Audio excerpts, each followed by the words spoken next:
Popped up, back to the mound. Dunlap calling for it. And that'll be caught for out number 2. And here is Amy Ventura. Amy Ventura. Ventura deep into left field. That one is gone, and the Walkers strike first. Strike first they did, 424 into left.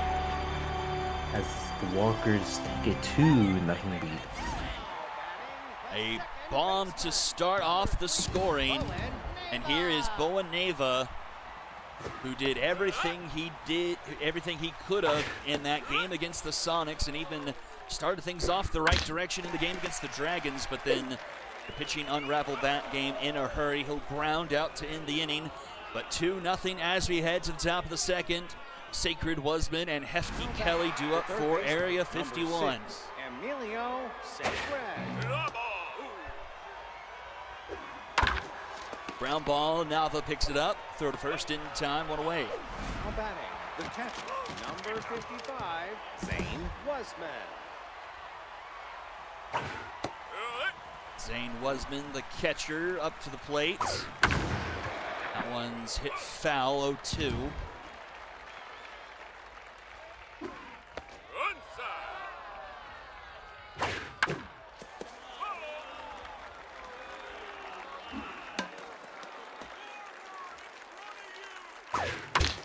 Ground ball to short, Hiker collects. Throw to first in time, 2 away. And that brings up Hefty Kelly in the 9 spot. Hefty Kelly.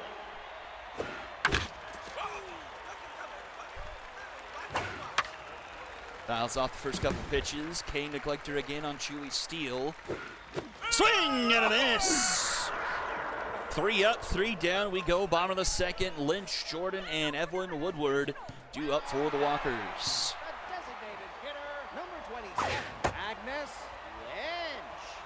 Lynch. Early 1-1 count here to Lynch.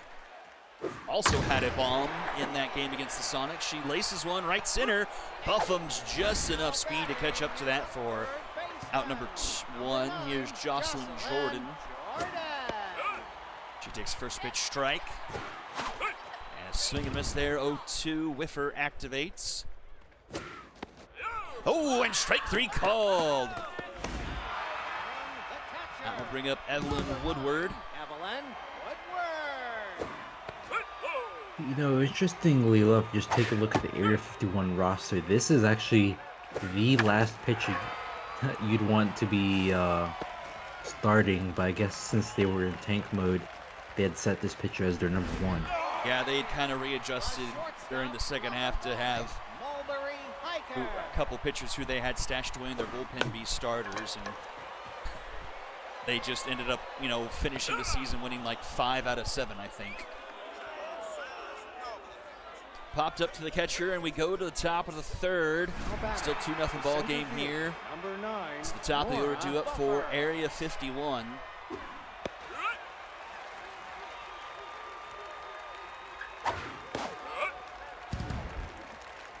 Yeah, finished the season 7-2.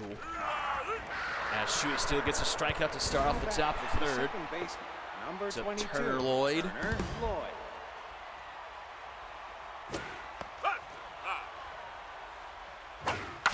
Ground ball to first. Ventura beats him back to the bag for out number 2. Now batting. And we'll bring Right up field, Legend number Blackwell. 20, Legend Blackwell.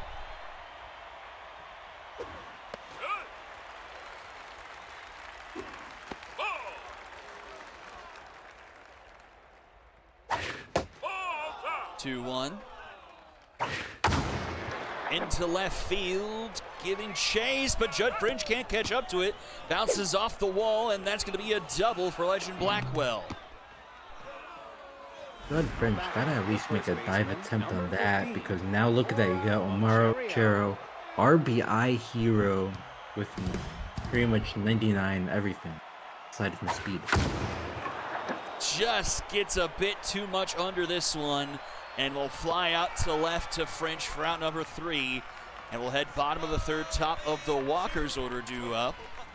Now batting, Win and in for this game. Both of these heroic tie breaks, win and in. And Walkers with the early 2-0 lead. French grounds that to Kelly. Roberto Ochorio in time for round number 1. Brings up Millie Sawyer. Number 14, Millie Sawyer.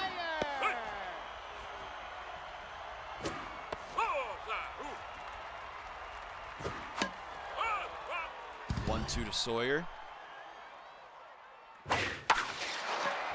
Popped up right field. Bludgeon Blackwell calling for it. Got for at number 2, and that will bring up Darlene Fuller. Right fielder, number 6, Darlene Fuller. Yeah, Shaggy, Mythic are out, unfortunately. Popped up, shortstop. And caught by Hefty Kelly for out number 3. Top of the 4th, Fitzgerald Gibson and Emilio Sacred due up. Now batting, the designated hitter, number 11, Ernesto Fitzgerald. First pitch swinging, ground ball hiker. Easy play there, 1 away. Now batting, the left fielder, number 18, Evergreen Gibson.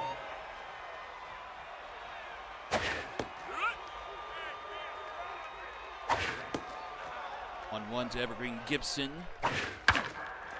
That's fouled off.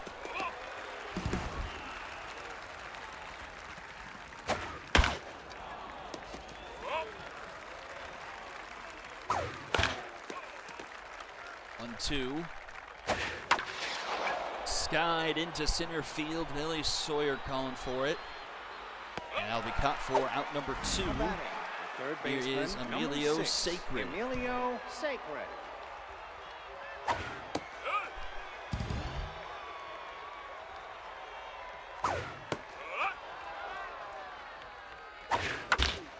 Ground ball right side, Nava. And that will retire the side. We go bottom of the 4th.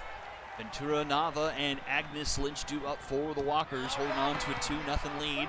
And here is Ventura, who hit that home run. And she will drop that one into center field for a leadoff single. The second baseman, number 3, Owen Neva.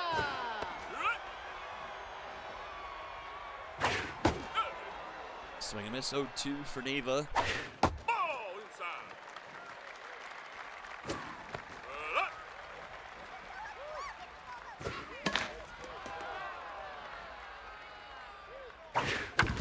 Ground ball to third, Sacred backhands it, throws second for 1 to first. A Dragon special, nice play around the horn. 2 down, base is empty now for Agnes Lynch. Agnes Lynch.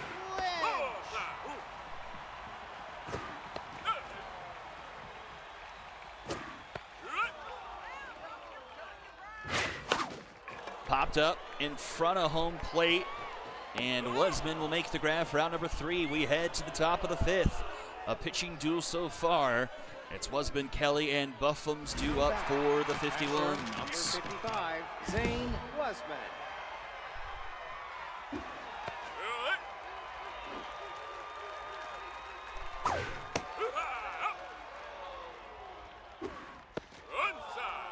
Inside. 2-1 to Wasman.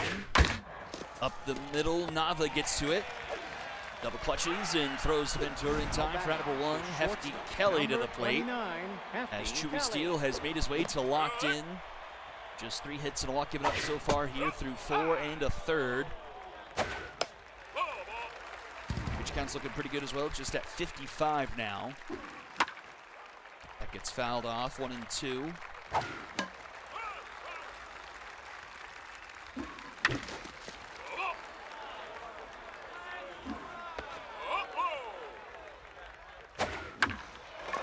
Other one goes foul. Just barely into the stands there.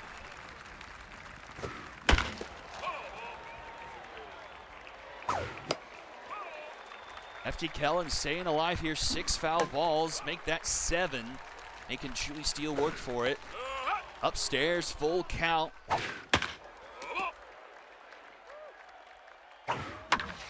And Chewy Steele will win the battle, get him to ground out to first for out number 2. Number 9, And that will bring up Nora Buffums.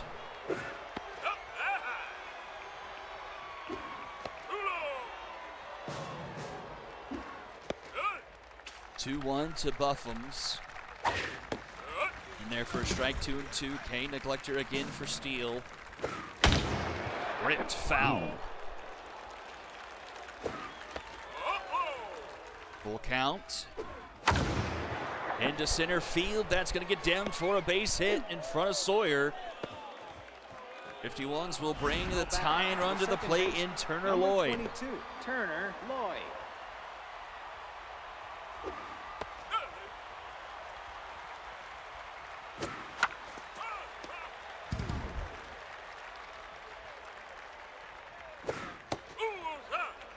One-two to Turner Lloyd. Swing and a miss. K Neglector gets the strikeout to end the frame. We go bottom of the fifth. Bottom of the order due up for the Walkers, still holding on to a 2-0 lead. Number 9, Jocelyn Jordan. Dunlap's still pitching pretty good, even if the stats aren't there. They get earlier, but other than that, kept this Walkers off check here. I mean, he's locked in. You really can't ask for too much more.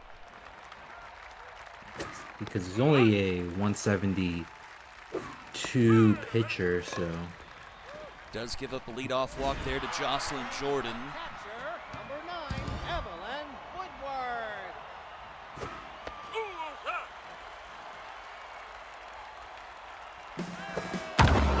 Hit and run. That one's hit into left field. That's going to hit off the base of the wall. Runner to third. They're going to send the runner home. An RBI double for Jocelyn Jordan makes it 3-0 Walkers. Batting, the shortstop, number 5, Mulberry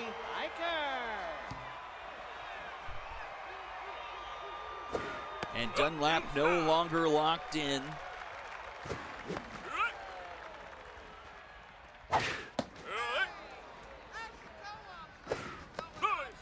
2-2 to Hiker. Bounce out of play.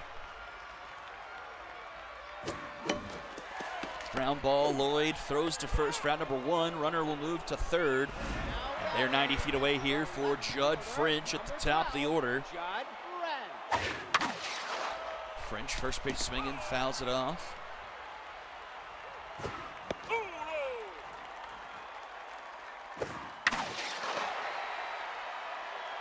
Another one will go foul, 1 and 2. Right at Ocherio. She makes the grab 2 away. And here is Millie Sawyer. Fielder, number 14, Millie Sawyer.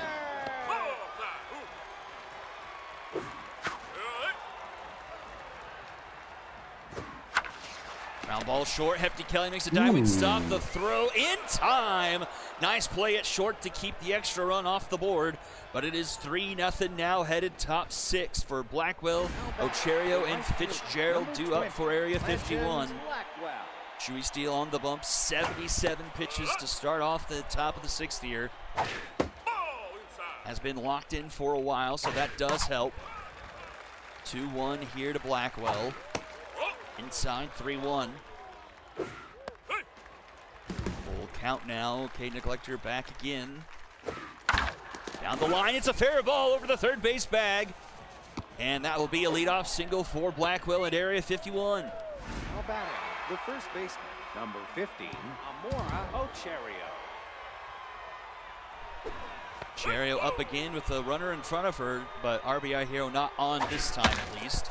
And she'll ground that to Nava. Fowler, 6-3, a double play. The designated hitter, number 11, Ernesto Fitzgerald. Could have been the start of something, but Walker's just shut that down. Ernesto And Fitzgerald. That one is out of here. Double play turn just in the nick of time, but it is now 3-1 as Fitzgerald launches one into right field. a nice little run there to get the Area 51 finally on the board. Let's see if the rest of their offense can wait. Look at that, Ghost McGregor. Now the Walkers are bringing the heat. Turned here their bullpen with 2 outs here in the 6th, back to a 2-run game. as well in the dirt, 2-2. Ball is up. Full count to Evergreen Gibson. Ball up. Inside, draws a walk. The tie and run will come to the plate in Emilio Sacred. Emilio Sacred. Pressure building here, top 6. Winner advances to the playoffs to face off against the Retrievers. Oh, and it's Oh, thrown away! no. Airmail to first base. Runner's going to take third. Darlene Fuller finally up with it, but that's a 2-base error and mojo down for McGregor. Up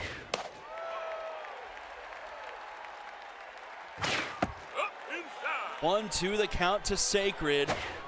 Oh, and strike 3, Cole. He gets rung up. The error doesn't come back to bite him, and we'll head to the bottom of the 6th. Well, just what a crazy sequence of events there that just ultimately led to nothing. Fuller. Ultimately led to nothing, I think, is a very apt descriptor for maybe this league in a total, kind of. And then a strikeout. Dunlap still on the mound here. First baseman, number 9. Ripped to left, but right at Evergreen Gibson, 2 away. And here's the rookie, Bowen Nava. Number 3, Bowen Nava. And Nava, a 2-out single, back up the middle. Even with the reset, Neva's been having a hot last few games. That 2-run homer game, the other solo shot in the final game of the season. Becky look at that, Hernandez. Arguably maybe like one of like 2 like good pitchers on this Area 51 team. Runner to second. The throw is not in time.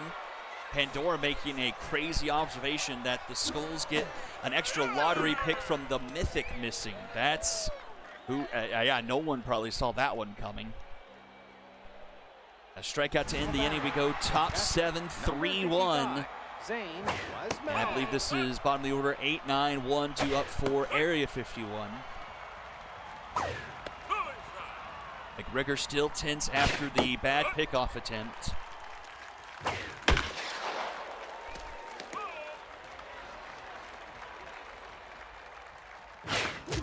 Broken back, grounded to second. Nava. Throw to Ventura in time for out number 1. Brings up Hefty Kelly, 0 for 2 so far in this contest. Ground ball, Hiker able to reach out for it, and that throws in time for out number 2. And that brings up Nora Buffums at the top of the order.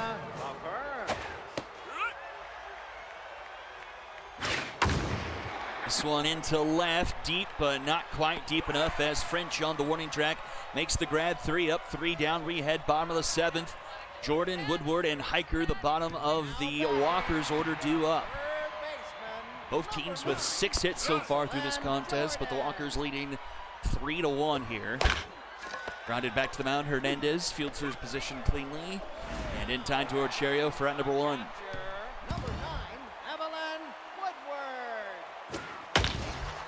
Woodward up the middle, past the shortstop and into center field. 1 on and 1 out for the Walkers and Mulberry Hiker. Stop, number 5, Mulberry Hiker.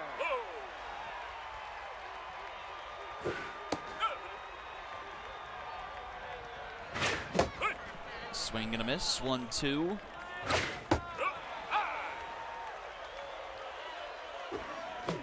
Swing and a miss. Down goes Hiker for out number 2. Back to the top of the order, Judd French. Reset hasn't really helped him so far. 0 for 3 here at the top of the order.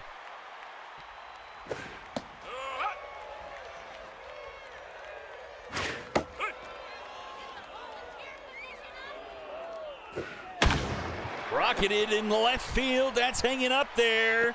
It's off the wall. Gibson plays it. And 2 are in scoring position for the Walkers with Marley Hiker due up. Or Millie Sawyer, excuse me. Number 14, Millie Sawyer. Walkers have a chance here to really take a grasp on the game here. And then Yeah, Hernandez falls behind early and will just intentionally walk her, which does load the bases. Darlene Fuller. But a tense Darlene Fuller up. Honestly, that's pretty good strategy for this AI. We've seen plenty of opportunities where that doesn't really even come into consideration. 2-2 to Darlene Fuller. Chops it foul.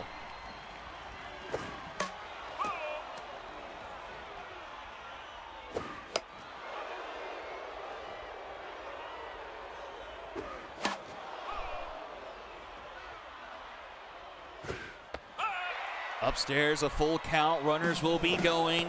Strike three called!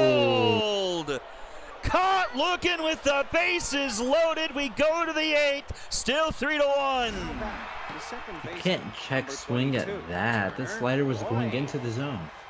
You just can't keep the bat on your shoulder in that situation where you have a chance to pad your lead in a game that could get you into the playoffs.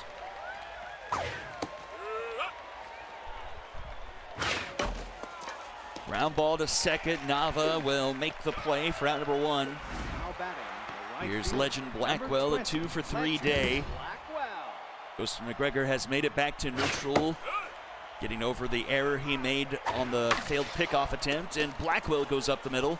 It's his 3rd hit of the contest. The first baseman, And brings number up Amora 50. Ocherio. Ocherio, left center field. That's going to get down and split the defenders all the way to the wall. Runner to 3rd. They're going to send the runner home. The throw-in's not going to be in time, and it's a 1-run game. Ocherio finally delivers with a runner in front of her, and it's 3-2. Not just that, she's also now the tying run on second. And the home Tie run breaking up hitter, to bat. Fitzgerald, at the plate now. And McGregor back down to tense. Ooh. Ooh, lined right to Hiker. He makes the snag for out number 2. And here's Evergreen Gibson.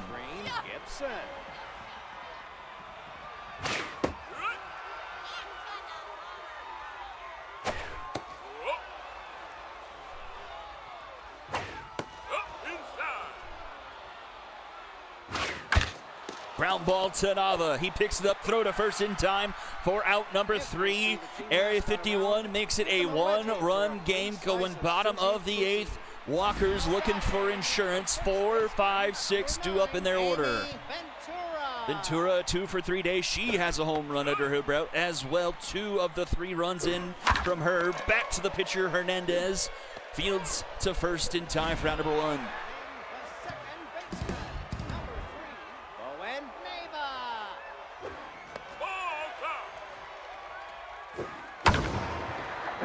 A good swing on that, but flies it to Blackwell for out number 2. And here is Agnes Lynch, an 0 for 3 game here in the first tiebreak game for the Roar Conference. Bounce to Lloyd in time for out number 3. We go to the 9th. 1 to tie, 2 to force the bottom. Well, I guess 1 would force the bottom of the 9th as well. 7, 8, 9 due up for Area 51. Grover Edwards will come into the game. Good substitution here. This is where you want to just reset things like that. Fresh New slate, yeah. reliever. Yep. And Doesn't matter though. Sacred will go into left. The tying run is aboard for Area 51. Number 55, Zane Wasman. Zane Wasman up to the plate. Pressure all the way up here in the 9th. Wasman behind 0-2. Swing and a miss, but the 3rd strike is dropped, but Woodward jumps on it. Everyone stays put for out number 1. Number 29, Hefty Kelly 0 for 3 here in the 9 hole.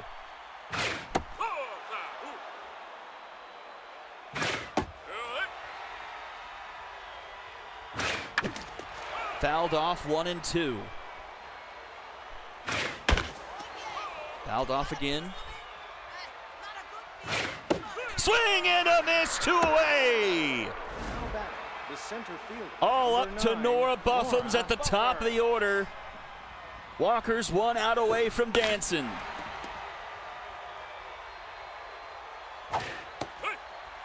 Oh, 2 to Buffums. Back up the middle, it's a base hit. Tying run in scoring position. Now batting, the second baseman, number 22, Turner. Good amount of speed on both the runners on the base pass for Area 51 with Turner Lloyd at the plate. I'm surprised Rally Starter isn't active. Do you have to be down by multiple runs for that? No, you can't have any runners in front of you. Strike 3 call. Turner Lloyd looks right at it, and the Walkers survive and take the 5th seed, 3-2 over Area 51. No, the Walkers, they had a lot of highs, a lot of lows, but the end of the day, they're moving on to the playoffs.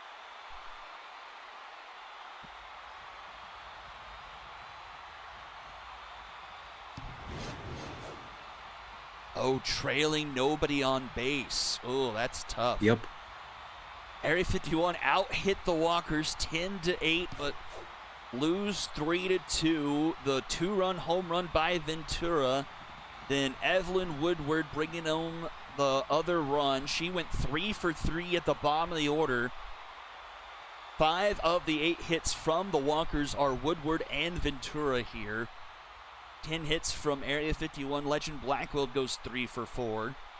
2-hit day from Buffums at the top of the order. And then Fitzgerald having a home run.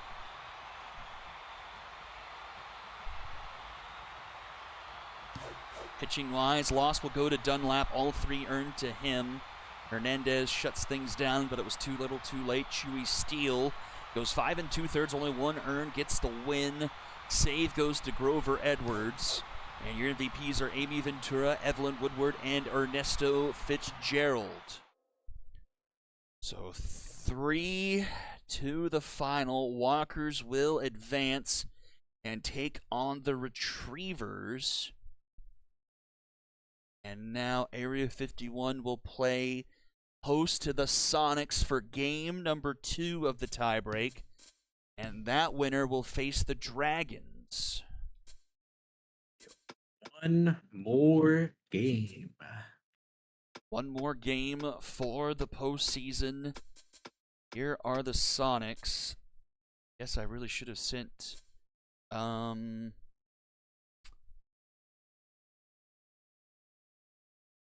message to see. Yeah, okay. And we go to Tiger Den to finish things off this year. I know Russell. It shows Russell's watching, so he might it's in his send team you, channel. Perfect. Yep. Love it, love it, love it. All right. Okay, he said, look what suggested does. We'll do that. Ream was their SP1, so that is who will pitch here. So Bream Hermit's good to go there. Okay, suggested. Yes, this is the last game, Pandora. All right, good to go, says Russell. Oh, shoot. Well, I hit the wrong button there. Oh, it suggested lineup, so that didn't change anything, right? Hold on. So let me get confirmation again because I hit the wrong button, Russell. Sorry.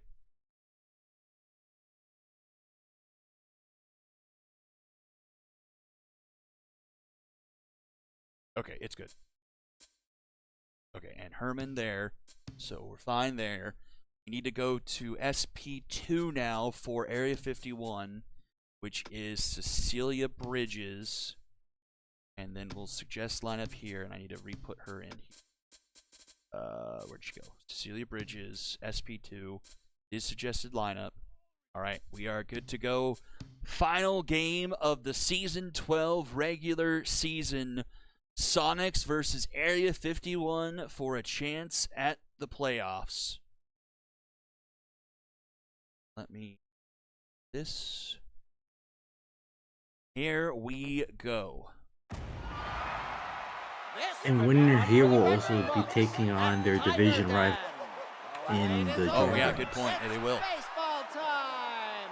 And then the winner of that series will be taking on division rival Moonshot. Now batting, The designated hitter. Yeah, the Number 13, Icons division, after only Ashton sending one team to the playoffs last year, is kind of holding the weight, with only the Lumberjacks and the Retrievers make it from the Heroic this season. I think it was the opposite way around. Yeah, last season. only the Moonshots made it from the Icons last season. Inside. Everyone else was from the Legends.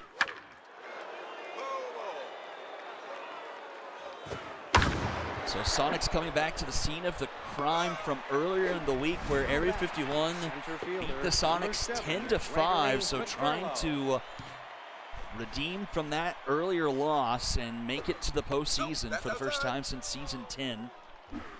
That's a strike.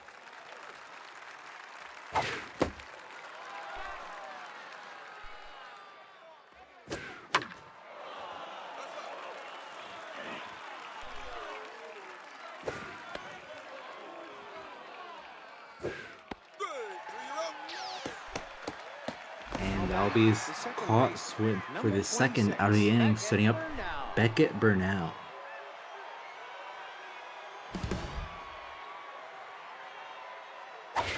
Ball.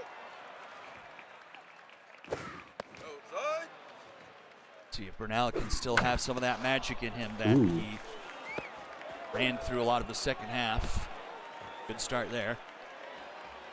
No doubt about that, as next up is Lark Lushley with maxed out low pitch and fastball. Nope. Outside. Ball. Nope. Inside.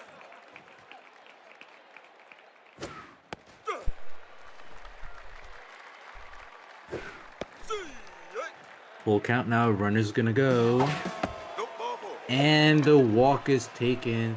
Runners on first and second. First scoring opportunity for the Sonics with Asbestos Fan.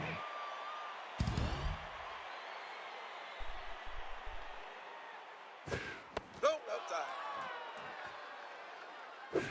That's right. Hey. Ball outside. And that's gonna go past the infield. Runners running third, heading home. And the Sonics take the lead here in the first, make it a 1-0 game. Sonics applying the pressure very early here and getting to the starter right off the bat.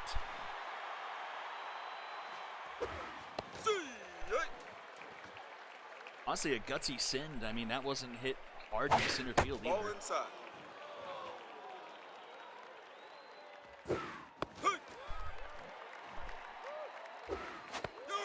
Ooh, swing and a miss on the curveball. Leave two runners on, but the Sonics strike first as we go to the bottom of the first. 1-2-3 with Clara Humphrey up for the Area 51. Clara Humphrey. Bringing Herman was also a tale of two halves. The first half, Left down. just get off to a terrible start. He got rocked by the Oh! What? Oh! Oh! Oh! Wow! The left fielder. Does that runner even have bunter? I don't Oh, know. that's- I don't know if we've ever seen a leadoff bunt attempt in the SSBL. We've played like 10,000 games or something over these past 5 years. A leadoff bunt?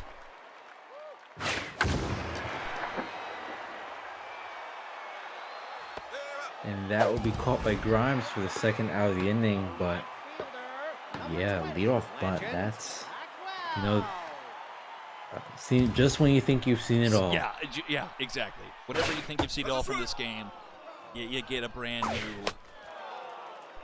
Honestly, it wasn't a bad bunt. I thought the runner was going to beat it out, but just a step slow.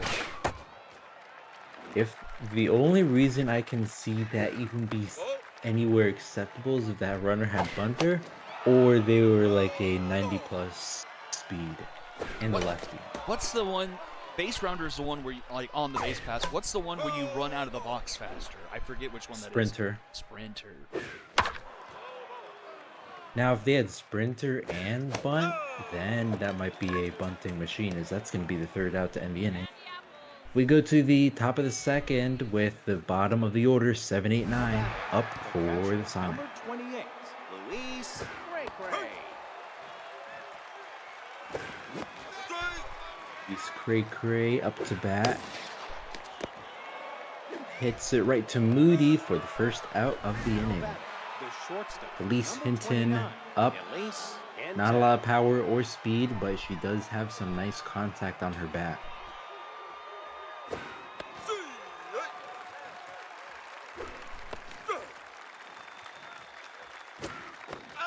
Oh, 1, 2, 3, you're out of here.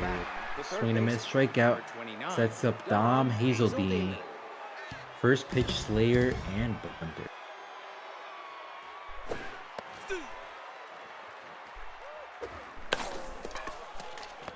Hits it right to Moody, and that will be the end of the inning. 3 up, 3 down as we go to the bottom of the second.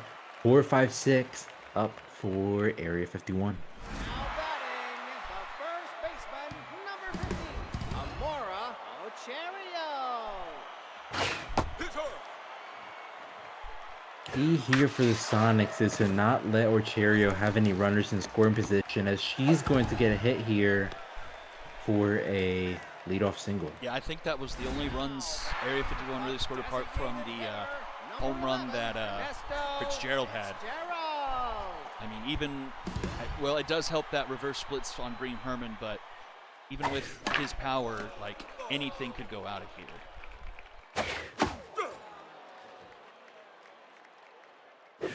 Ball outside.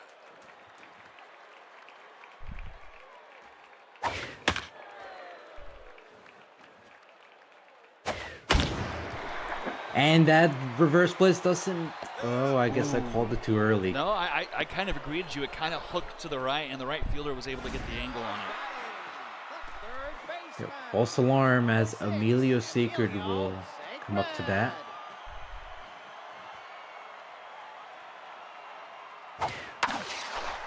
And that will be a false alarm, as that's going all the way to the wall.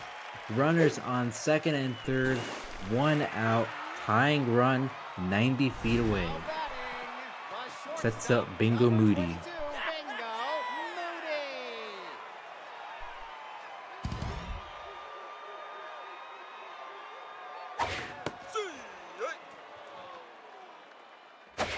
Pitch hard. 1-2 count. Whiffer activates for Bingo. And it hurts him with a swing and a miss. 2 outs for Turner Lloyd. Number 22, Turner Big strikeout for the Lloyd. Sonics. Looking to keep this a 1-run game. Slider inside, 1-0 count.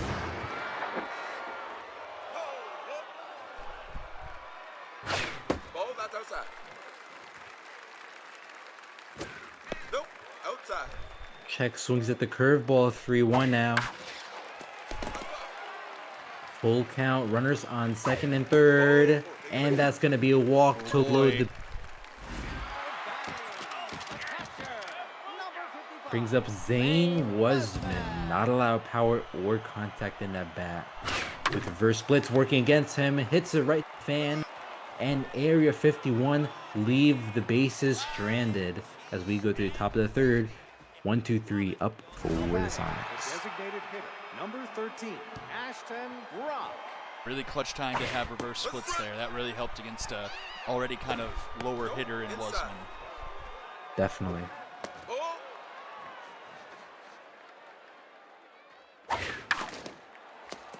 And they get... Oh no. Oh, I thought Humphrey might have been able to under that, but... Now batting, the center Single fielder, off the weird number hop. 7, Sets up Gregory McFurlow. 0 for 1 tonight.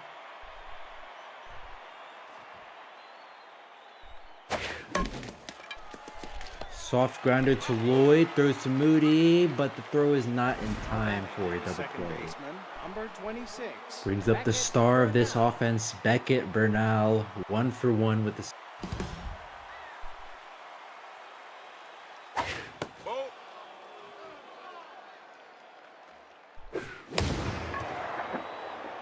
Hits it with some pop, but Gibson's going to get under it for the second out of the inning. The left fielder, number 11, Mark Lushley.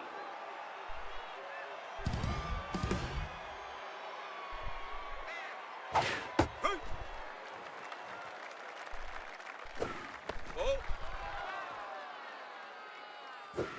That's high.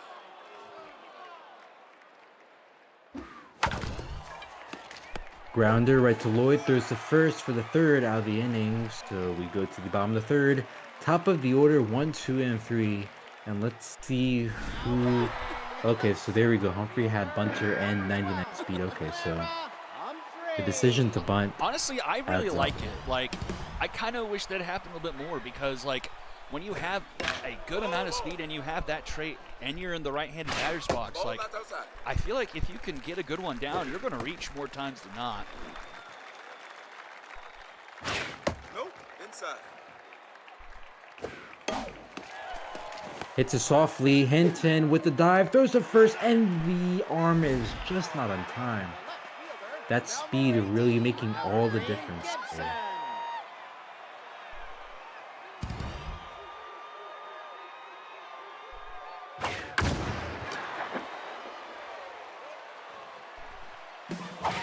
Runner goes for the steal. Not in time for the first out of the inning.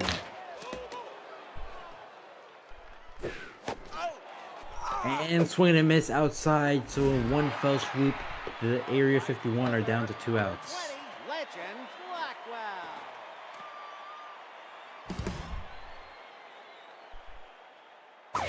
Ball inside. Hey. Pitch high.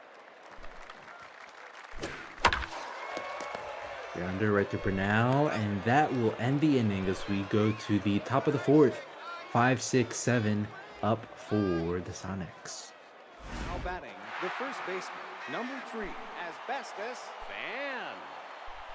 Asbestos Fan bringing in the solo run from this game so far. Outside.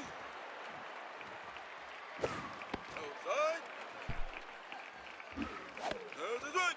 Oh, swing and a miss on the curveball. 1-2 count. And she won't miss there. Goes right to Humphrey for a leadoff single. Now batting, the right fielder, number Next 45, up, right fielder Gordon Warden Grimes. Grimes. 0 for 1 tonight.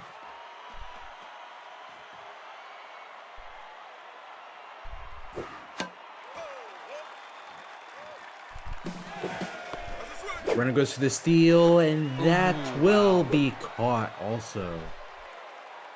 A lot of outs on the base paths.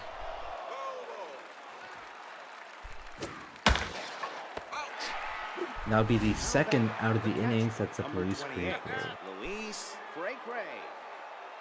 I don't know if the AI has a set time for when it takes off for a steal, That's down. because you never really see like the base runner like beating the throw by a whole lot unless the arm difference is like very like exaggerated.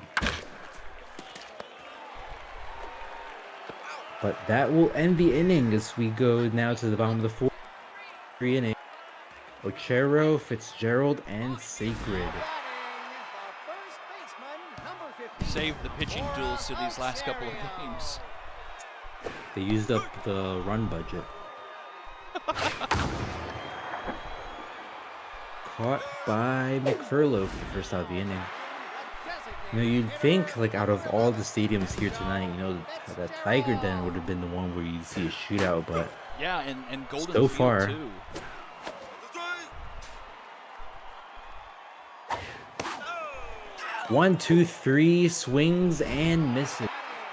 Sets up Emilio Sacred 1 for 1 with the double. Emilio Sacred. Herman up to locked in. That's big. No, inside. You bet that's a strike. Oh, And down in the dirt, doesn't matter. Strike 3, swing and a miss as we go to the top of the fifth. 8-9-1 as we go to Number the fifth. 29, Elise Hinton.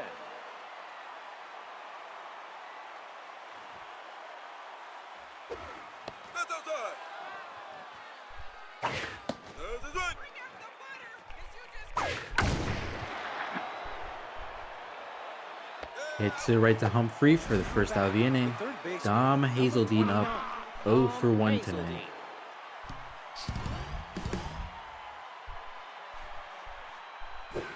Ball inside.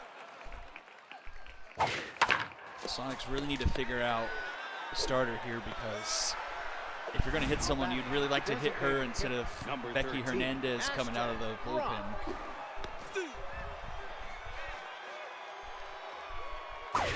Nope, inside. Bridges might actually still be here for a decent bit because she's only at 70 pitches locked in, so her stats haven't really drained it too much, as that's going to be called for the third out of the inning. Bottom of the order here, 7, 8, 9. Bingo Moody leading off for the 51.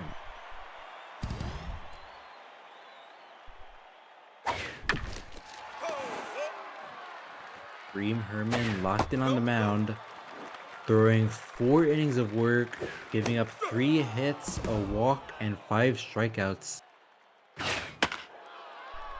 Whiffer activates for Moody.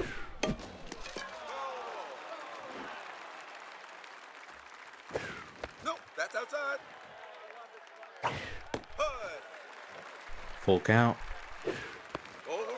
And that's going to be a walk. So tying run on first for Turner Lloyd, who was walked in his last appearance. And it's high, it's far, and Area 51 takes the lead. 2-run shot into right field, the second deck, 4-17, and they have retaken this game. Wasman up to bat, 0 for 1, but just like that, Area 51 find themselves ahead. Nope, outside. And Bream no longer locked in and up to 70 pitches now. Ball inside. Yeah, you can see the stats starting to drain on him, so maybe he get a pull here. That's going a bit far, past the left fielder. She couldn't get to it in time, and Area 51 have a runner in scoring position for Clara Humphrey. She might go for the bunt here. Should have gone for the bunt. And honestly, would have been a pretty good call with her speed and just trying to advance the run to third.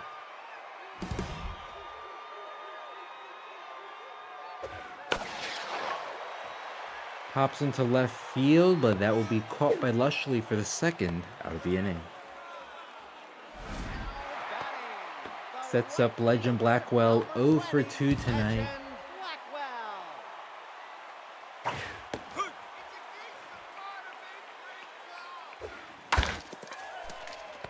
Soft grounder to Bernal, and that will end the inning, but Area 51 take one at the midway as we go to the top of the 6th. 2-3-4 up for the Sonics. Center field, number 7, Gregory Sonics offense hasn't really done much these last few innings.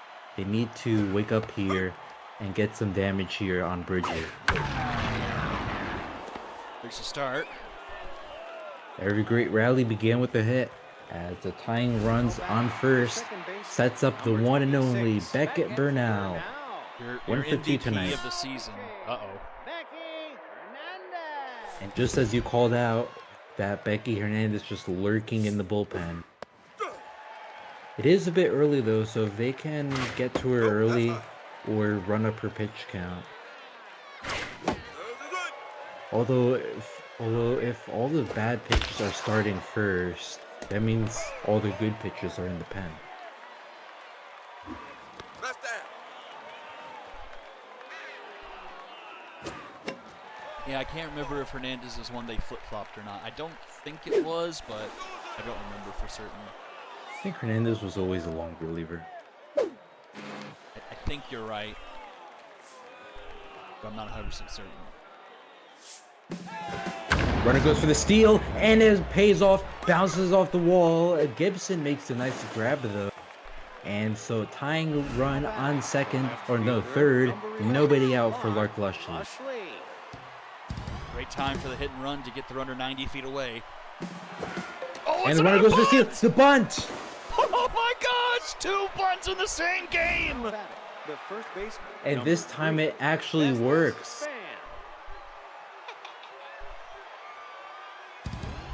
Tie game in the 6th. Tie breaking run on second with a 1 out. In that situation, pretty solid plan. I mean, take it any way you can get it. I mean, runs are runs at this point. No doubt about that. Ooh, inside edge. I want to replay on that because that's strike 3. Tap the helmet, tap the helmet.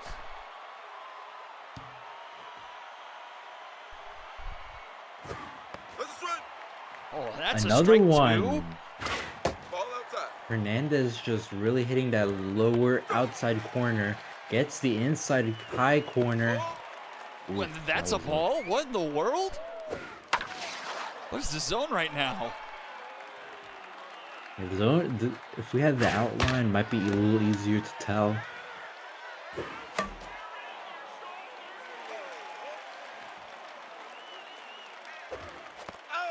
Swing and a miss on the high curveball, but Sonics tie things up as we go to the bottom of the 6th.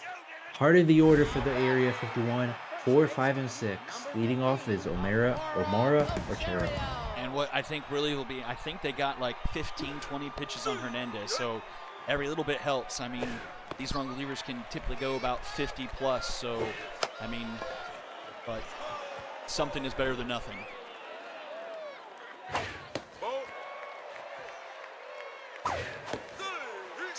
Swing and a miss for the first out of the inning. Sets up Ernesto Fitzgerald 0 for 2. Ernesto Fitzgerald. Now pitching, Larry Cobb.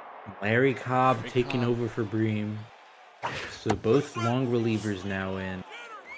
See if the reset is kind to him. He was the one who gave up a lot of the runs in the game against the Walkers, and then also came in and gave up a lot of runs in their last game of the regular season.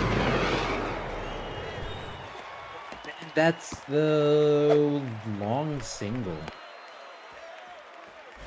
Just hit that one too hard to really be able to get extra bases, but that will get Emilio Sacred up to bat, who does have a double as well.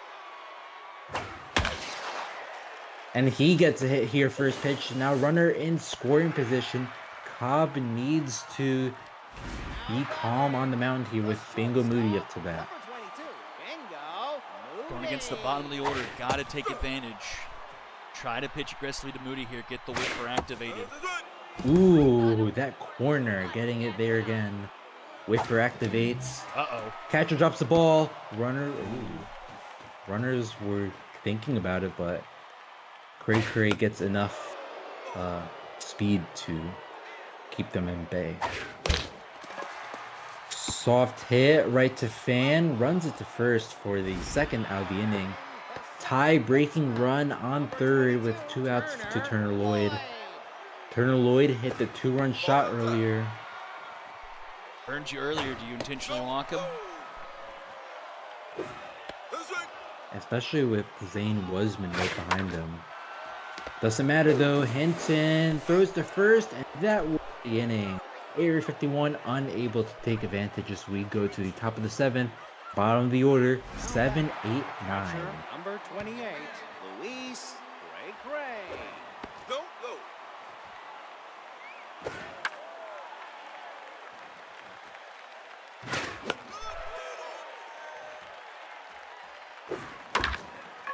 Oh! Oh!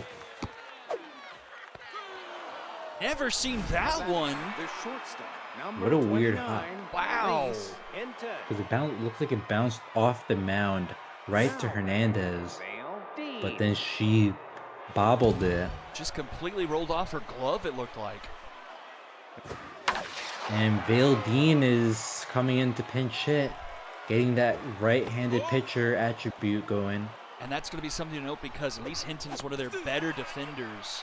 I think Dean plays short as well, but be interested to see if that comes into play defensively as he strikes out. Third baseman, number 29. That's up Dom Hazeldean 0 for 2. Ooh! Dom Hazeldean, it's high, it's far, and it's gone. 2-run shot into dead center, 403 right into the bush as Sonics take a 4-2 lead here late. Designated hitter, number 13, Ashton Rock. And that's just about as much clutch you can get from the bottom of the order.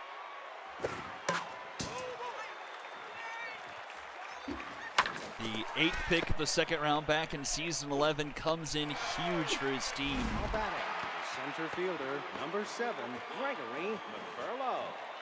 Sets up Gregory McFurlow 1 for 3 tonight with a single. And the With first 2 outs now. first lead of the game for the Sonics, right? Weren't they up 1-0? Because they were up 1-0. Area 51 hit the 2-run shot. Sonics tied up, and now they take the lead. Now batting, Yep. the second baseman, number 26. For now, 2 for 3 tonight with 2 singles. Mind Gamer working against Becky Hernandez here. As Tense. she's starting to look tense and looking pedestrian with that mind game. And Birkenau rips it into center field, bounces off the wall. Oh, he was like the width of the baseball shy of that being gone. It almost went over the yellow line. The left fielder, number 11, Mark Lushley. But the Sonics do get a run out of it, make it a 5-2 game here. Let's go. Don't throw it low or fastball to Lark Lushley. Ball outside. 3-0 count. This way. No ball four. And that's going to be a walk. Runners on first and second. Sets up Asbestos Fan 2 for 3 tonight with 2 singles and an RBI. Ball pitching, Tyke And that'll be it for Loco. Hernandez. Tyke Locos going to take over, Let's outside. looking to stop the bleeding this inning. 2 outs already working in his favor. Nope. Inside. This is a clutch 2-out rally for the Sonics here. Left down.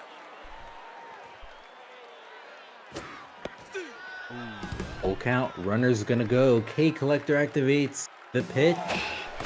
Oh, Swing! And a slider catches her off guard as that we go to the bottom to 7. Sonics retake the lead here, make it a 5-2 game. Catcher, number 55, Zane Guzman.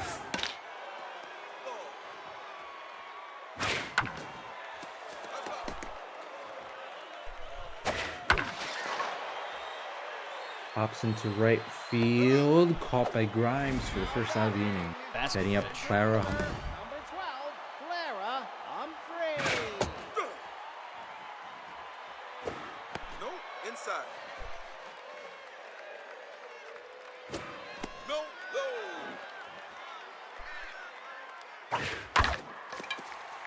Grounder right to Bernal for the second out of the inning. Sets up Evergreen Gibson 0 for 3 tonight.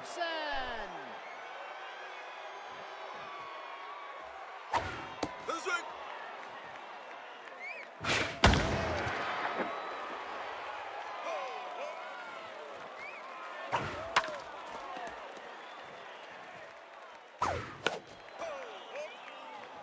Foul ball, 0-2 count. And swing and a miss for strike 3 as we go to the top of the 8th. 6, 7, 8 up for the Sonics. Ward and Grime leading off. Number 45, Warden Grimes.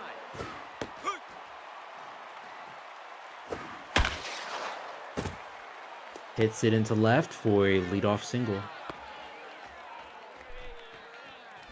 back, the catcher, number 28, Luis Cray. Luis Cray Cray 1 for 3 tonight with the single. Left down.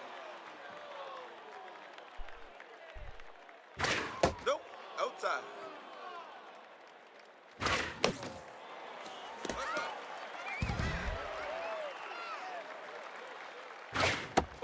outside. Take your base. And that's going to be a walk. Runners on first and second. Nobody out for Vale Dean. Vale Dean. Subbed in as a pinch hitter earlier. Didn't get a hit then. Looking to get one now. Nope, that's high. Hey. Good. 3 out. Oh, gets caught looking for another strikeout. Dom Hazeldine up. Had the 2-run shot earlier. Looking to get some more runners here in these later innings. Just looking at that power is impressive. He even got it. Moody with the dive, throws to first in time for the second out of the inning. Designated hitter number 13, Ashton Brock. So the play at least allows the runners to advance with 2 outs here as we go to the quarter in Ashton Brock. That's down. 1-2 Another count. run here would feel monumental. Nope, outside. Definitely. Swing. Oh, no run to get as we go to the bottom of the 8th. 2 runners left on as the heart of this order, 3, 4, 5 are up. Juiced, stimulated, Juiced. legend, Blackwell. Does this bring back bad memories? You got juiced by a stimulated player last year in the playoffs. I don't even remember. I can't remember I which think game it was. It may have been game 3, actually, now I think about it. But I do remember. I think because last year that was the wrong fielders we lost to. Yeah, it was. Theo Castillo, but I don't remember if that's a player for the wrong fielders or not. But what are the odds, though, in such an important game just to get that simulated play? I know it's tier 3, so I think it's what, 20%? Yeah, it's huge. Swing and a miss. And it was Theo Or ne- Castillo. Number 11, Ernesto Fitzgerald. Uh-oh. Oh, that was not even close. That. You know, I feel like if you're gonna steal, the time to do it would have been last inning. Could have had the RBI hero potentially active. And just stealing right now just doesn't make any sense. You're down by 3. You gotta have the base Right. runners. Moving them closer just doesn't help you that much. Yeah, that's the AI for this game doesn't have much situational awareness as one would like. Swing and a miss. 3 up, 3 down after some chaos as we go. Sonics, top of the order here as they try entrance for a rally to punch himself into the postseason.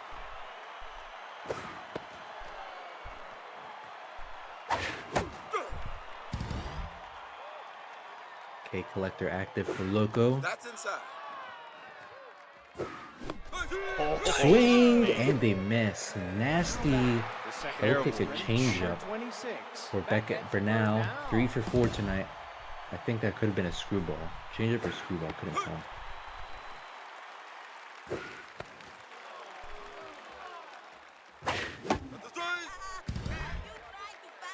K collector activates again. And that will be caught by Lloyd for the second out of the inning. Sets up Lark Lushley. 0 for 1. Has 2 walks and an RBI.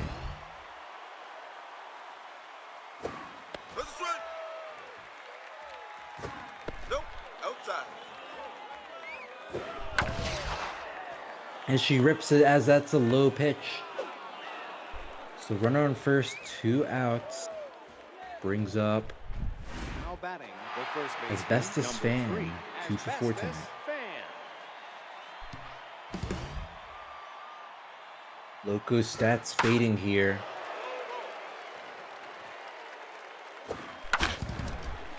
And that's just gonna go past. Bingo! No, Moody Oh, makes. but he can't make the play. Now batting, the right field, Don't even think he number could have gotten it 45, even if he threw to Gordon first. Grimes. Too much speed. Major Major Ferguson. Tier 3 clutch coming in play here. That low.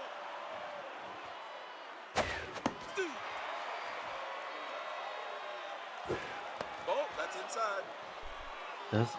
He's about an average pitcher, more or less. And he gives up a run here that's going to go to the outfield. One run will score. And the Sonics take a 6-2 lead, giving themselves just that more breathing room. Luis Cray locked in some nice power, so a swing of the bat could seal the Area 51's fate. Check swings, 1-2.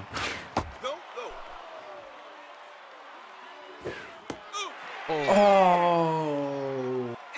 So many bad Strike takes in three. this game. You hate to see it, but we go to the bottom of the ninth.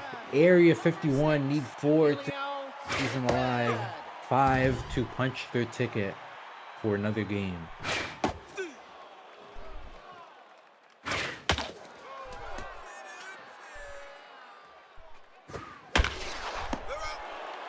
Caught by Fan for the first out of the inning. You know, with all the trading Area 51 did in the offseason, just getting rid of their assets, just trying to stock up for the draft, who would have thought that it would have taken a game 34 for them to be Fully eliminated. potentially knocked out? As we still have 2 outs to give. How's the swing? No, inside.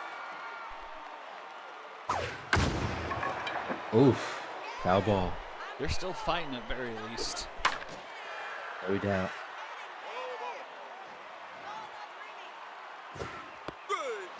Oh, a crucial strike high for the second out of the inning. Upstairs. The final batter, Zane Wasman. And Larry Cobb, after, kind of choking the last 2 games he pitched for the Sonics, he's really been a steady hand here. After a bit of a rough start to the inning, he was able to keep the Area 51 off the board, though. And he finds himself 1 strike away from sending the Sonics to the playoffs. And he does on strike 3 high. Final score 6-2. And the Sonics go to dance with the Dragons.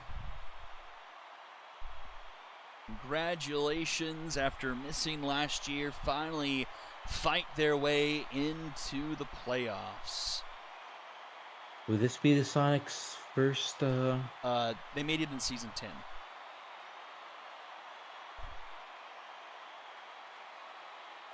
And just like that, we are fully set.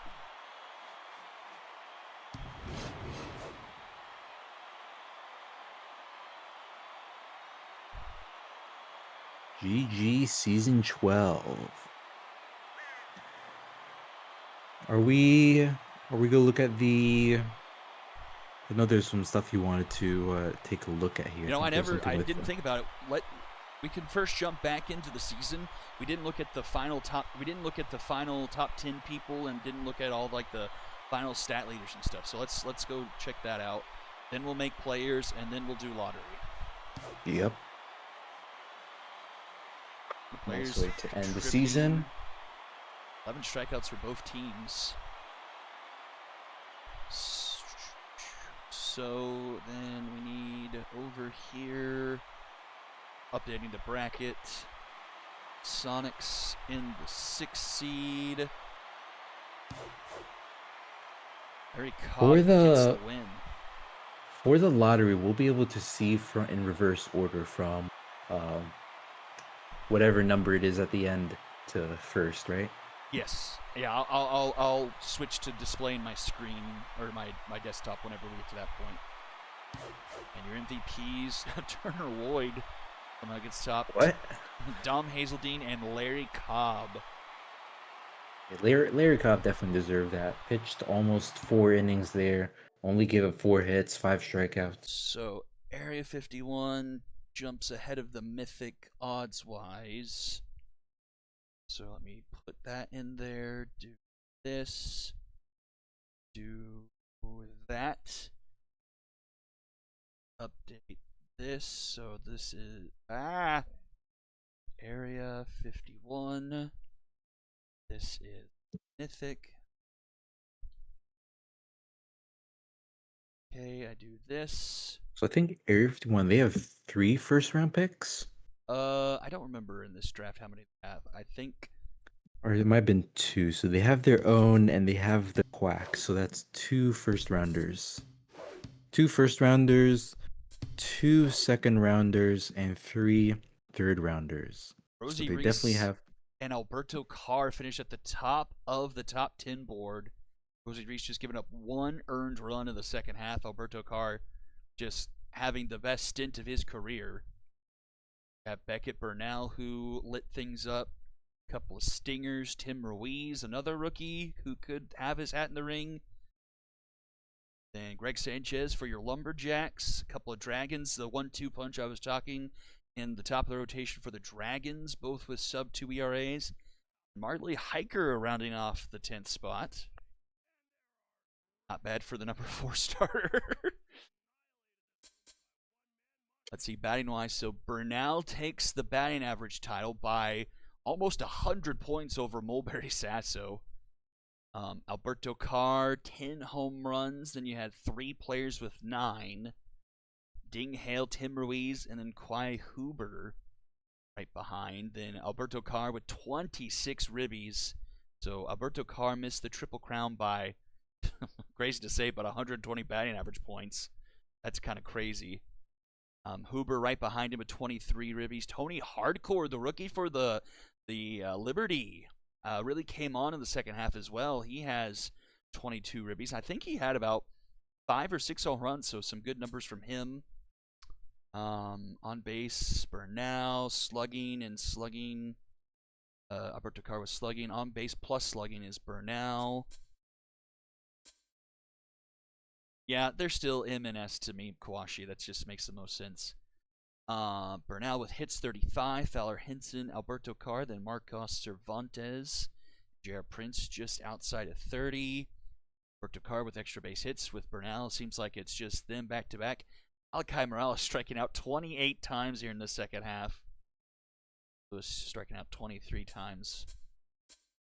Let's see, runs scored, Carr and Fowler Henson.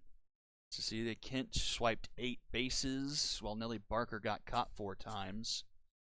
Wins, Garrett Rhodes and Carl March both got 4.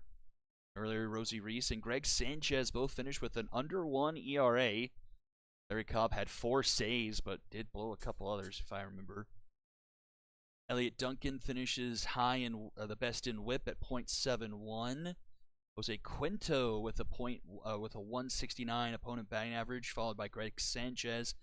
Big man Elliot Duncan. Strikeouts went to Rosie Reese, 1 short of 40. Go Kerwin Bates and Ernesto Yurt, the number 4 starter for the Moonshots, finishing 3rd best in the second half, along with Greg Sanchez. Marley Hiker 1 behind there.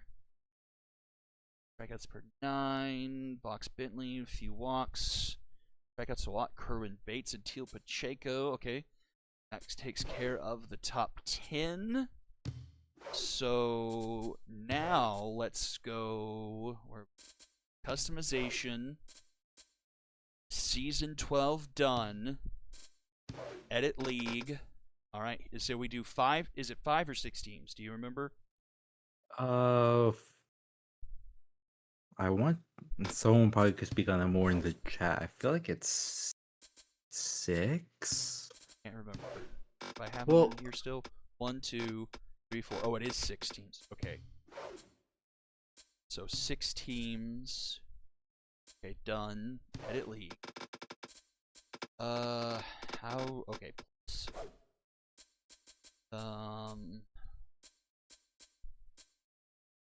Oh, this is Legends League. Okay. Okay. Oh, okay. Here we go.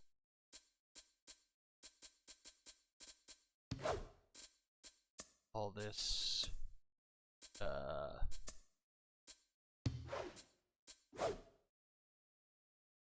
fire. Okay, let's take a look at some of these players. Saw a couple A pluses, or just one. It looks like. Alejandro Butler, center fielder. Okay, 85, definitely 72, 92. gotta be a top 5 pick there with that. RJ Frigate, 95, then He 70s. might be the- That's pretty solid. Center fielder, first baseman, Sophia Sanders. A little bit Okay. low on the fielding arm, but that's definitely a DH candidate for sure. Go Emmett Foster, Tree Conway. This team is very batting heavy. Not a lot of pitchers here. Like, Yeah, don't even get until yeah, the a best couple pitcher more. is the B plus. Tyrone Roden, 50, 80, 62 with elite slider. Let's see, skipped over. Doesn't look like this team. This section will be known for their pitching. Yeah, pitchers. a lot of these, like, holy cow, look, like 1, 2, 3, 4. Jeez, this team is not good. I already like that name right there, Havoc Fan. Havoc fan. 50, 55, 47. Ugh. A lot of these Not good pitchers stats, but are definitely gonna a cool die name. on this team. Okay. Add new.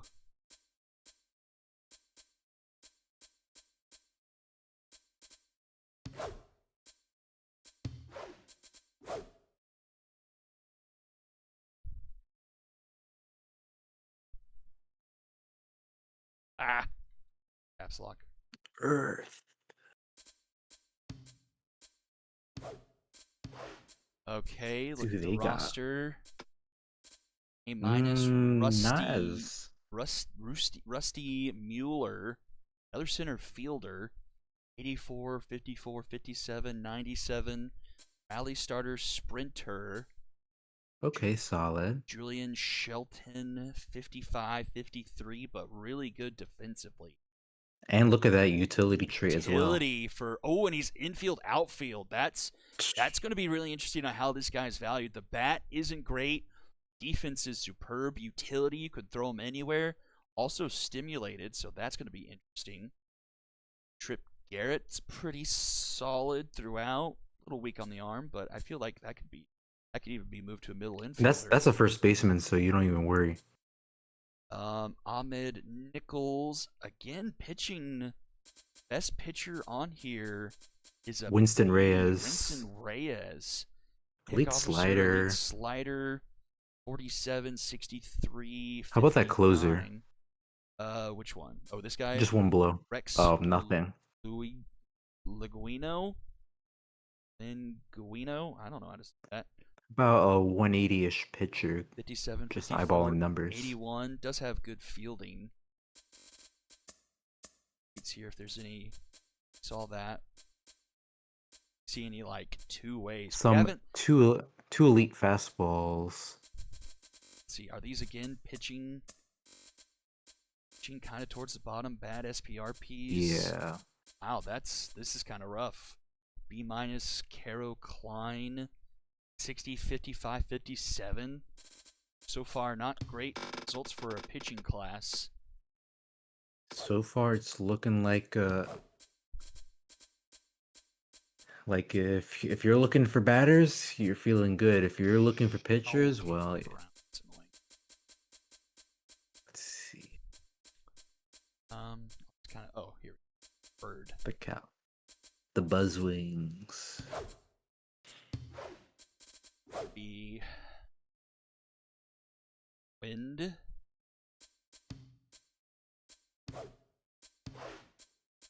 Right, let's see. Pitching fans are Oh, wow, this okay. is A top minus. heavy. Do have an A minus pitcher, Parker Chandler. Definitely the 71, best pitcher 87, 40, so far. 74 with BB prone. Does have 3 pitches. We got 4 A minuses on this team. And Ooh, this is an outfield heavy class. Colton Cummings, 85, 84, 89, Steeler rally starter. Tyrone Pollard, distractor sign stealer with a green crafty chemistry.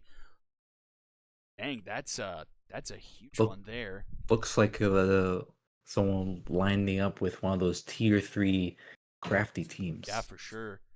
Eugene Weaver, pretty solid shortstop. Maybe a little bit slow for my taste. Ooh, RBI 0, though. We don't have a whole lot of those. I can't even think of an RBI 0 in the league right now. Can you? I feel I know I've seen it, but I can't think of any like maybe someone like on someone's bench is an RBI 0. Robert Wise. Another Bernal. Ricardo Bernal. Honestly, could be Stop. his brother, honestly, just coming in a season later. 69, 79, 51, easy jumps, but a B-plus pitcher. Then Wingspan Howe. Ooh, the specialist. Look at that. Specialist, but 46, 42. I don't love that. If you're willing to invest in the attributes there, could be Round things off. Porter Newman, Peyton Cobb. another 29 solid. accuracy. And One of those high risk, high reward pitchers. Cameron Spencer, I like a little bit better. 70, 49, 68 with pick officer. Who's that catcher? I think that Pitcher? might be a Down here? B minus. No, Danielle that's not a. Darn. I don't know how to say that first name. We're seeing some weird first names. Planar. Looking like we haven't seen a two-way player really in making like this, have we? At least Nope. no one that's been good I can remember. Okay, so we've got earth, wind, fire, water. Never made one. There we go.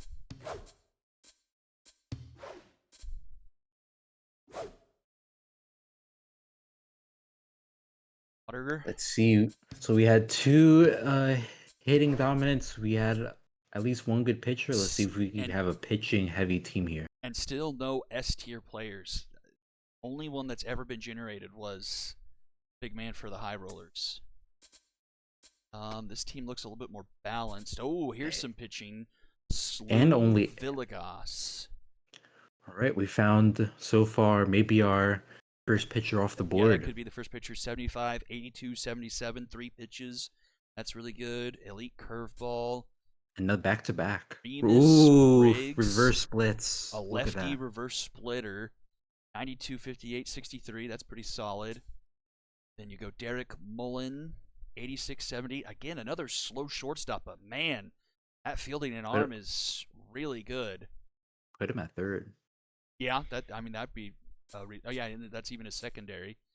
Dahlia Roach, 69, 40, 83, 53, 31. Inside pitch, first pitch Slayer. Gustavo Jefferson, 63, 80, 67. I like 84, him. 30. Distractor, too. Kind of bad arm though.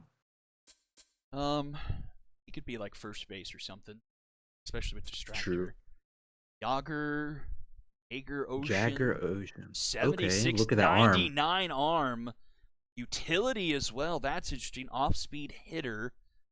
35, 84 on the bat. So that could be your best catcher right now. Landon Singh, 75, 86, 45. I like it. Gets ahead and composed. So that's two situations where he can get his accuracy up. Swindle Bungalow. Tito Ruiz.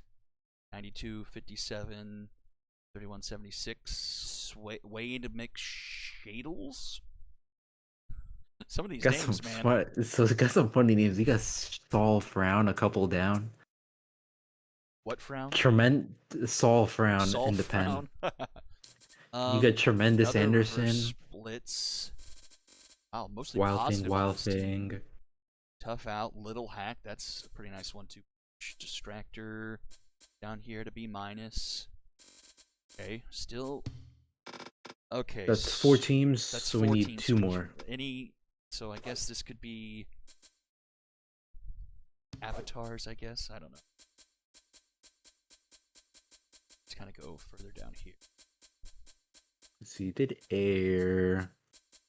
Let's see. Did earth? He's on earth, fire, air, wind.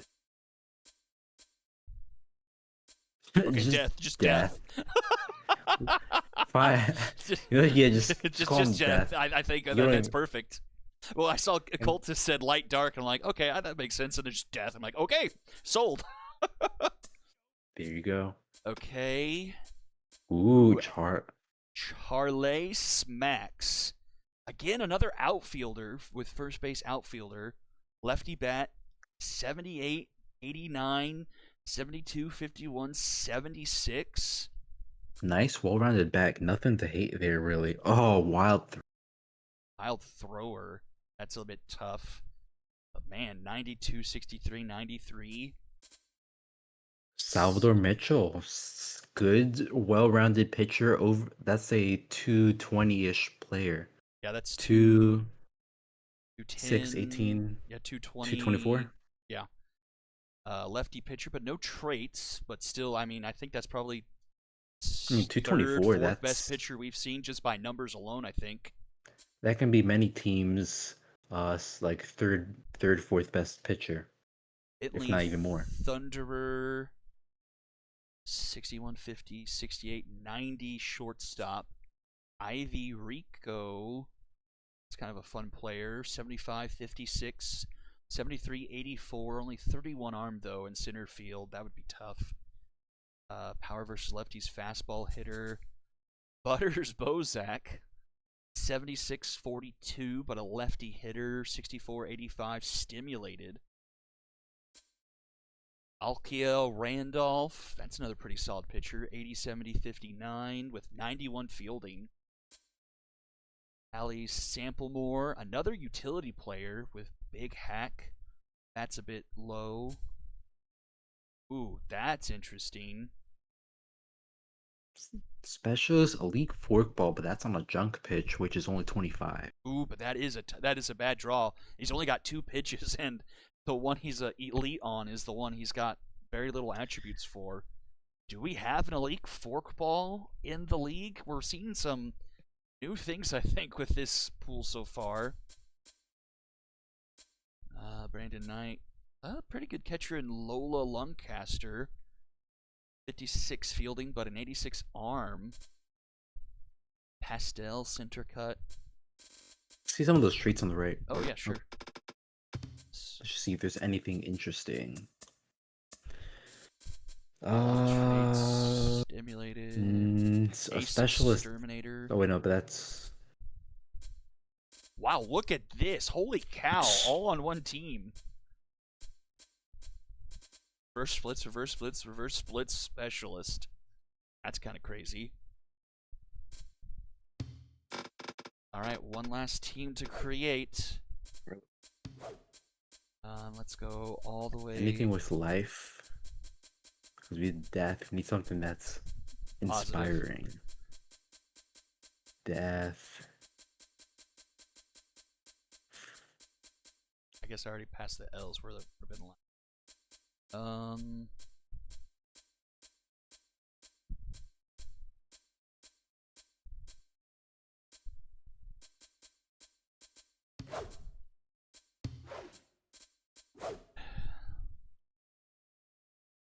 Life. So a good amount of reverse splitters in this draft already. That's Again, no S tiers. Ali McWally's. Did we even see an A+? I'm not even sure we did see an A+. I think A's been the highest so far. 78, 88, 52, 90, 77. Bad ball hitter, but base jogger. Again, another really good outfielder. Sincere Jarmillo. If you're looking for an outfielder this is your class, draft. you are, yeah. Catcher Faith Delgado. 92, 71, 81, 54. That arm is a bit tough. No traits as well. Monty. Oh, 2A! We've got a 2A player, Monty Hardcore. But he doesn't have a. Oh, 2A infield. So does that just mean he's a blanket infielder? Because he doesn't have a secondary position. I thought they would have one already. Go to the lineup. I'm just curious to see what do they do. Let's see. What was his name? Hardcore. There he is. Hardcore. Okay, no. Okay, so he doesn't have to have a. I guess having that trait makes him utility. I guess. I would assume by default, if you're saying two-way infield, then that's just his position. So he can play. So he could play anywhere. That's really interesting. So Honestly, that's a solid player then. Like even if you never used him as a pitcher, that's an infielder with 56 power, 67 contact, 75 speed. That's a well-rounded, and the arm translates from velocity. This is a well-rounded player. is he almost a better batter than he is pitcher with the BB prime? I think I honestly I would draft if I'm drafting him, it's for his not for the pitching. Very interesting there. That trait, the negative trait, does nothing if you're not Pitching him, yeah. up. Let's see. Riley Lopez, decent catcher. Victoria Fisher, rally starter, but kind of low. Oh wow, this gets to C. Oh, I hadn't. So we were at hardcore, the two-way. Bella McDiggins, 69, 66, 57. Dirth Stevenson, 34, 84, 52, 59, 65. Low pitch, tough out. That's a nice little get there. Trim Patterson, Elliot Yates, a little bit low on accuracy, but that's pretty solid. Barney Hermsley, that's pretty good first baseman. Cameron Turner rounds out the B grades. All right, well, that's your pool. We can work on getting that into a data sheet later on. Okay, so that just leaves one last thing. Yep. Okay, I've already taken the screenshot there. So we'll do this. Let me go. And then just make sure that you're also streaming to me the yeah, I desktop guess once I you do switch. need to do that. Let me switch to that real quick. Do this. Do that. And which one do I Here need we to go go. over here? Oh, maybe I just go draft. Did I capture my screen? Generate lottery? Yeah, that's what I'll need to do. I just need to make sure I'm streaming it. Yep. Okay, perfect. We are up on the stream, okay. And then the draft ID MEEVWOKY. All right, here we go. SSBL Season 13 draft lottery results. So you can see here over in this top window that matches our order we have on the losers board on the main menu. Whoops, okay. So Serpents had the top odds via run differential. Then you go wrong fielders, Astros behind them, Monstars, Quacks, Knights, Skulls of Rock, Unicorns, Liberty, Express, Area 51, then the Mythic. All right. Right. Before we do, let's call our shot here. Who we think can game first overall? Who do we think's getting first overall? I'm going to say it's the Monstars. I feel like they had maybe a little bit of bad luck the last lottery. I feel like the Monstars are due. Monstars get #1 overall. Let's see. Let me. I just need to take a look at the teams here. Scroll up. Oh, sure. I'm thinking. Let's see. So I'm feeling. I feel like it's gonna be the. I'll go Astros. All right. Well, here we go. We'll go 12th to 1st. The 12th team is going to be Area 51. Okay, so that's their pick. So they still own the Quacks pick. So they kind of dropped a spot, but that's not too bad. You know, they were just in these game 33s, so that's to be expected. Okay, picking 11th is the Mythic, so a bit of a flip-flop there. So Okay. nothing too shocking just yet. We were shocked almost immediately last time, I remember. Okay, picking 10th, the Express. Okay, Right. so still no big shocks right now. Picking 9th. Oh, the Quacks. The Ooh. Quacks. Dropped So from that's- top 5 to 9th. So someone is going to jump. Okay, so if you're the Quacks, it doesn't at least So feel so terrible. well, that's bad. So in trading, so the Quacks ended up 9th. That pick goes to Area 51, and they traded in season 12. They were ninth. They had the 9th pick in season 12, so they got other picks as well, but they went from the 9th pick, traded to the Quacks to get their first round pick, and that pick turned out to be 9th overall as well. Well, look at that. All right, so picking 8th, the Unicorns. Okay, so I think they made a little bit of a jump, right? They're actually 12 and 10, 9. Actually, that's right where they were. They had 8th. So Liberty Express right now looking to be a little bit of jumpers with the Quacks falling. All right, picking 7th. There's the Liberty, so they jumped a couple of spots. So new management gets a nice little jump there for their first pick. Pick number 6, the wrong fielders. Oh, no. My goodness. Second that best was number odds, falling down to 6th. We might see the Serpents drop also if wrong field is good down to 6. All right, picking 5th, the Skulls of Rock. So they jumped a couple of spots. Skulls of Rock definitely having a good day. All right, top 4 and number 4 are the Serpents. What did I say? So what teams are still? So the we have Monstars are still both of our alive. The teams. Astros are still alive. The Knights are still alive. And that's it. Oh yeah, so 3 teams left. So we're two-thirds likely to get one of us right. So we could be right. So picking 3rd are the Knights. All right. One of us is going to be. One of us is going to be right. All right. With the 2nd pick in the draft, it is going to be the Astros with the Monstars with the 1st overall pick in the season 13 draft. A great way to start the rebuild. Call it the caster's blessing because we just blessed. we blessed because what were the odds on the? Because Monstars had the 4th best odds. 4th. Astros had 5th best odds. The Astros had 3rd best odds.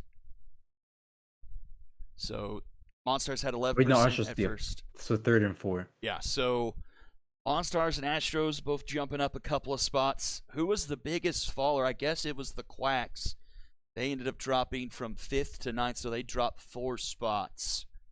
And I guess the Serpents also dropping 3 spots. Wrongfielders dropped 4 also from 2 to 6. Wrongfielders did fall 1, 2, from 2 to 6. Yeah, 1, 2, 3, 4. Although just looking at the draft, just eyeballing what we've seen, I feel like no one really stood out from the crowd. So honestly, Wrongfielders might still be able to get the guy they got. They would have wanted at 2 at 6. So who knows? All right, I'm posting the lottery result in the Discord, and I think that's it. I think we've done it. It only took us 4.5 hours, but we've done it. Yep. Pandora did mention just to say before we, or just after the stream, just to get the team file. Yeah, I will get the team file out. I will export stats, get a second half file out, and then work on compiling the 2 halves into one big file. So we kind of have different ways of analysts for different sides of the coin. Well, I guess that will do it. Just kind of an announcement. Playoffs will be next week. So Tuesday at our regular time, my regular time, 7:30, we'll start the playoffs. I will set up the bracket tonight off stream. I think last year we started with the Epic Conference, so we'll flip that around. We'll start Heroic this year. So for the teams that made the playoffs, and especially for the teams that are in the wild card, so meaning Dragons, Retrievers, Walkers, Sonics, Bombers, Volts, Cyclones, Diamond Jacks, please get us a starting batting order and any changes to your pitching rotation into your team channel as soon as possible, so those can be put into our save file.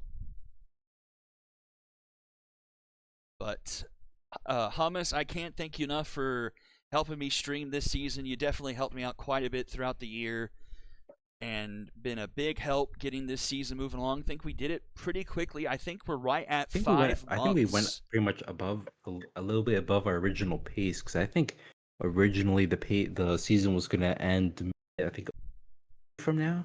but I think we were able to somehow squeeze some extra games in, and that pushed our schedule. Well, I think that's going to do it for me. Hummus, once again, thank you for joining on this stream and streaming throughout this regular season. We know what the playoffs are going to be, and we'll get those started on Tuesday night. Thank you all for tuning in and making it, again, another great regular season. We are crowning a champion here over the next month, and I'm excited to see who will make it all the way to take the Season 12 crown. Yep. Thank you all, and have a good night. I will see you all next time. Bye-bye.